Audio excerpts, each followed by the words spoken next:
Can you please do your best to sit in a spiral around me? Or failing that, circular clump? That would be really nice, thank you. Thank you so much, Jessica. That was really, really, really beautiful.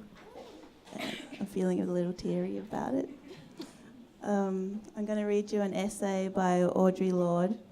It's called Uses of the Erotic as Power. And I've also made an erotic glary present for you all to pass around and unwrap as you listen.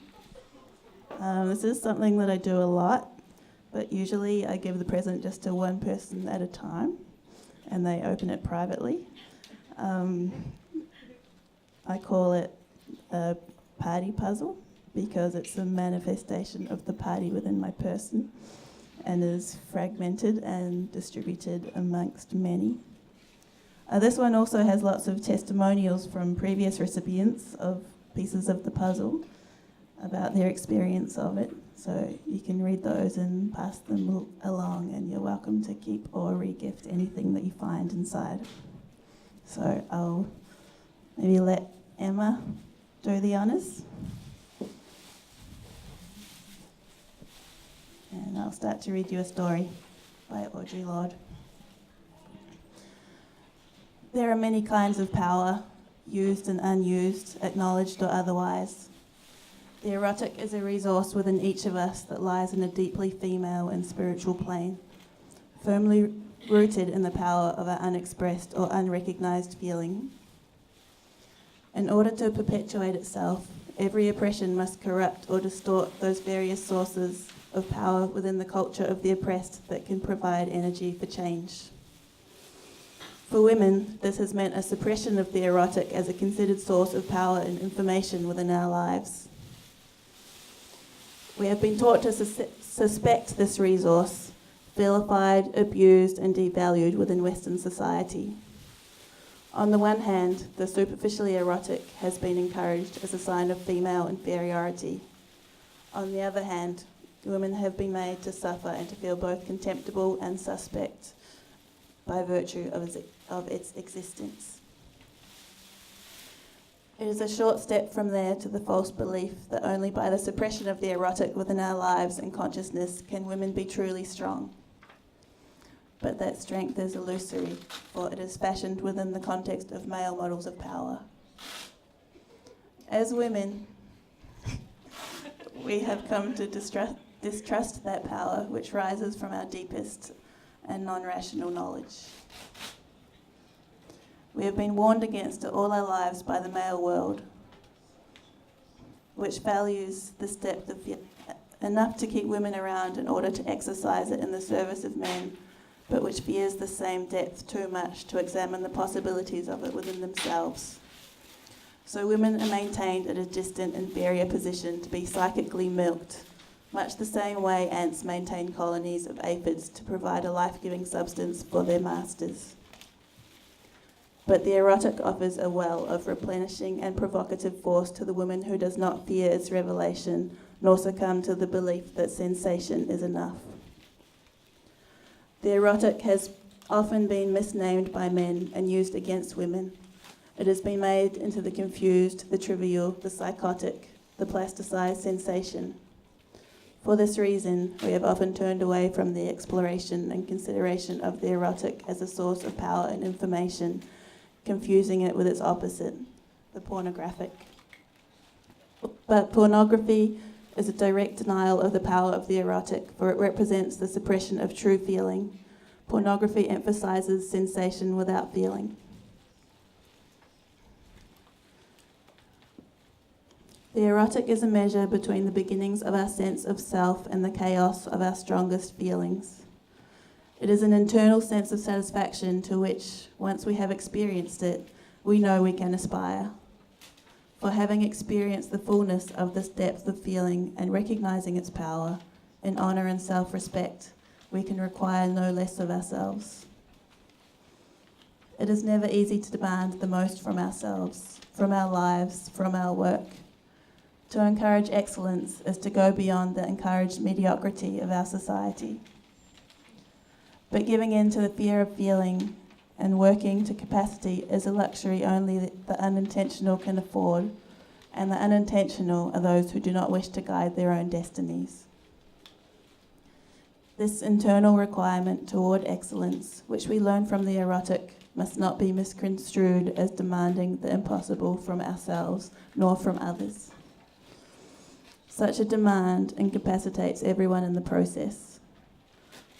For the erotic is not a question only of what we do, it is a question of how acutely and fully we can feel in the doing.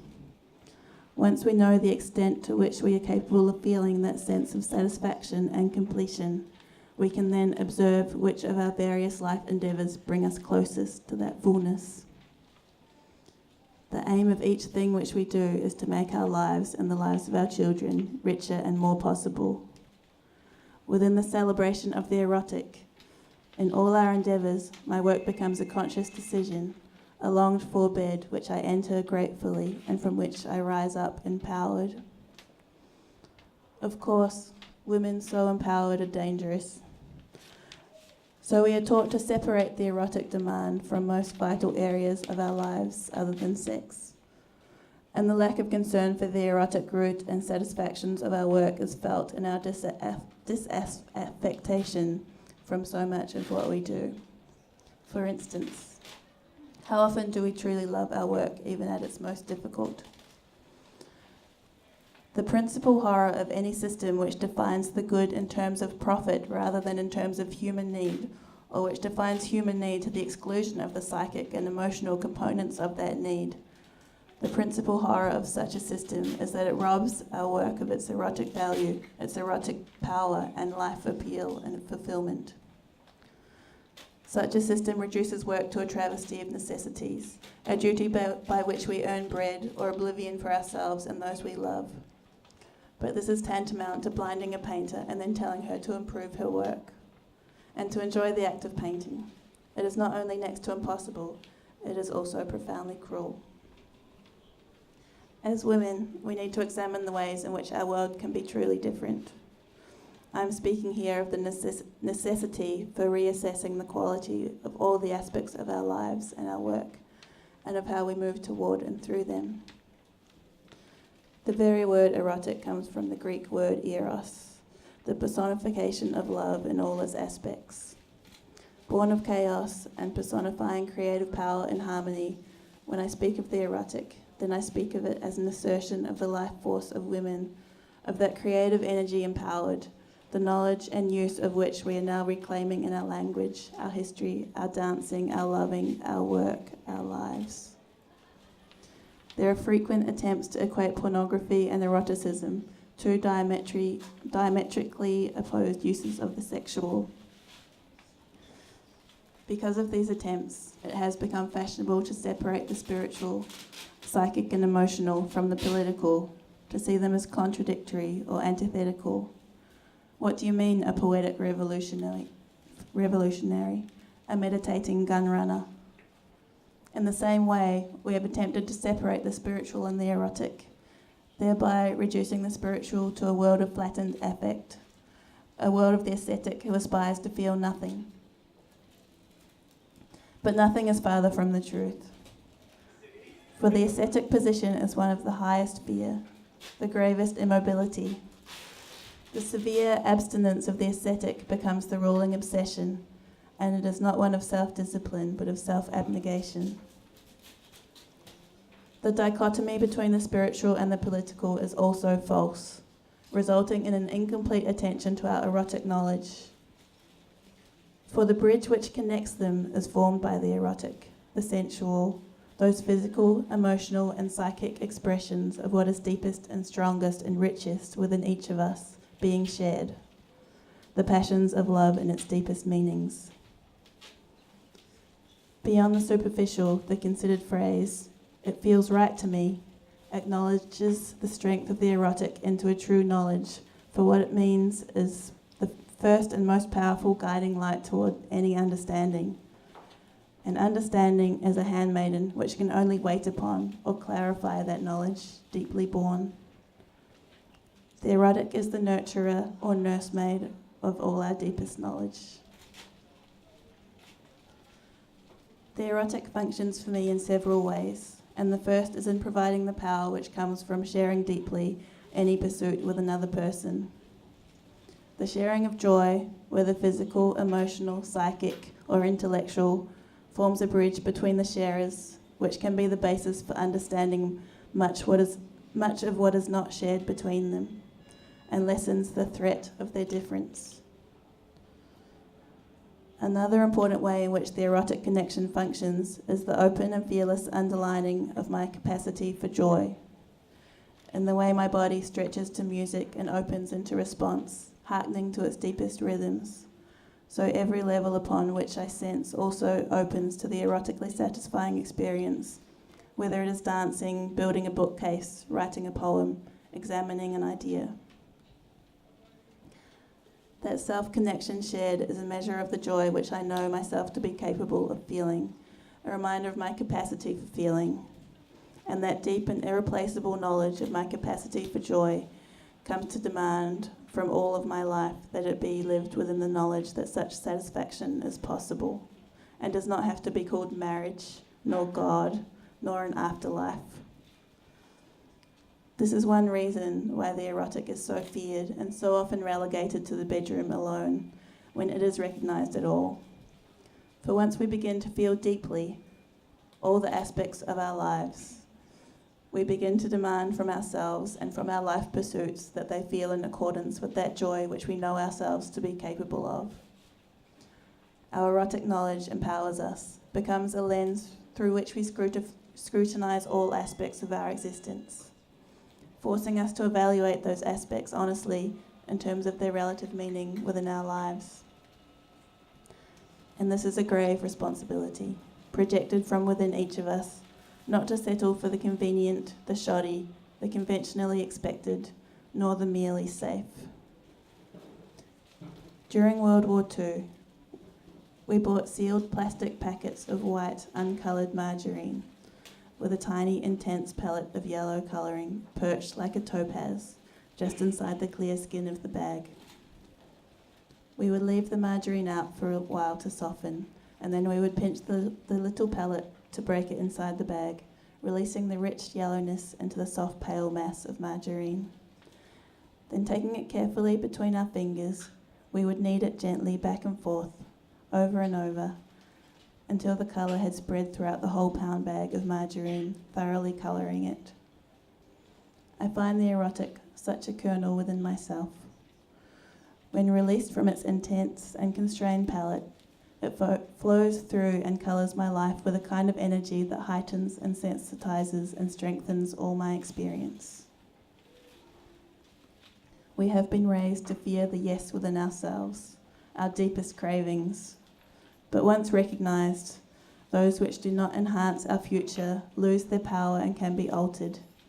The fear of our desires keeps them suspect and indiscriminately powerful. For to suppress any truth is to give it strength beyond endurance. The fear that we cannot grow beyond whatever distortions we may find within ourselves keeps us docile and loyal and obedient, externally defined, and leads us to accept many facets of our oppression as women.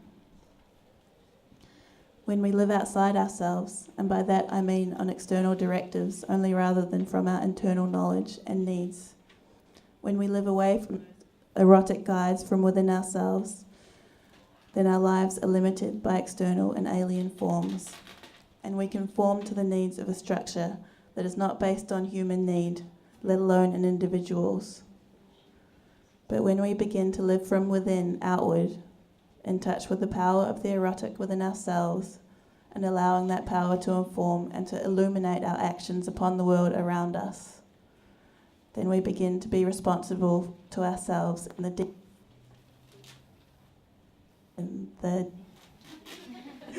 in the deepest sense.